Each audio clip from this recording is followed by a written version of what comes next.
আমার আজকের ভিডিওটা ওদের জন্য যারা আপনাদের সন্তানদের সুশিক্ষায় শিক্ষিত করতে চান, কিন্তু আপনাদের অত্যাধিক পরিশ্রমের কারণে আপনারা হয়তোবা সেটা করতে পারেন না।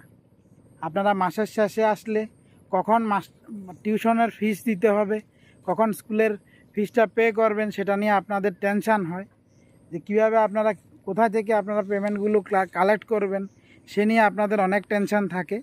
আর সেই টেনশানের পাশাপাশি আপনি আপনার সন্তানের পড়াশোনার বিষয়ে তেমন একটা খোঁজ রাখতে পারেন না। তো আমি এই জন্যে আজকের ভিডিওটা বানাচ্ছি। আমার কাছে আজকে সকালবেলা একটা স্টুডেন্ট এসছে, সে আমার কাছে এসছে, বলেছে বাড়ি থেকে গোবিন্দ স্যারের কাছে পড়তে যাচ্ছি। কিন্তু দেখা গেল কি, যখন সে পড়তে এসছে, ওই পড়ার আমার কাছে এসে সেখান থেকে আমি আসার আগেই কিন্তু সে সেখান থেকে চলে গেছে। কোথায় চলে গেছে? ঘুরতে চলে গেছে। তাহলে এই যে বিষয়টা, যে পড়তে এসে আরেক জায়গায় ঘুরতে চলে যাওয়া, এবার সেটা গার্ডিয়ান কিন্তু দেখে না। আমি কি করলাম, যে আমি গার্ডিয়ানের কাছে কল করে জিজ্ঞেস করলাম যখন, যে ও কোথায় আছে, বলছে কি আমার কাছে নাকি টিউশন এসছে। সেজন্যই বলছি, আপনারা আপনাদের কাজের পাশাপাশি এই যে টাকাগুলো খরচা করছেন, সেগুলো কতটুকু কাজে আসছে সেটা অবশ্যই খেয়াল রাখবেন। না হলে সেগুলো অপাত্রে দান হয়ে যাবে, অপাত্রে দান করার মতো অবস্থা হয়ে যাবে।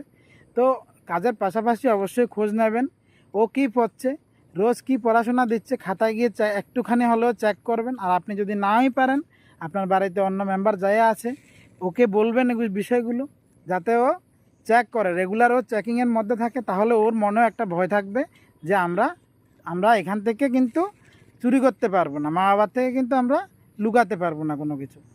তো এটাই ছিল আজকের বলা। তো আপনারা অবশ্যই জিনিসগুলো খেয়াল রাখবেন, যাতে বাচ্চা বিগড়ে না যায়। বিগড়ে যাওয়ার আগেই ওকে ধরতে হবে, নাহলে কিন্তু সেখানে প্রবলেমগুলো হয়ে যায়।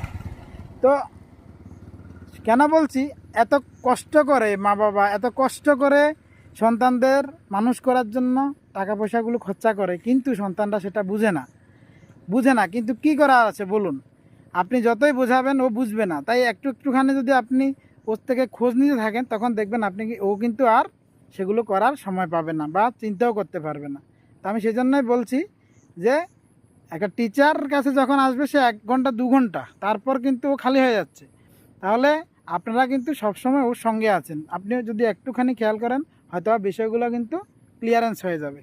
তো আমি সেজন্যই বলছি যে টাকাটা আপনি খরচা করছেন, সেটা কি ভালো কাজে আসছে না কোথায় যাচ্ছে, সেটা অবশ্যই খোঁজ নেবেন। আর টিচারের কাছে গিয়ে সে পড়ছে কি না, সেটাও আপনি অবশ্যই খেয়াল রাখবেন। ধন্যবাদ সবাই।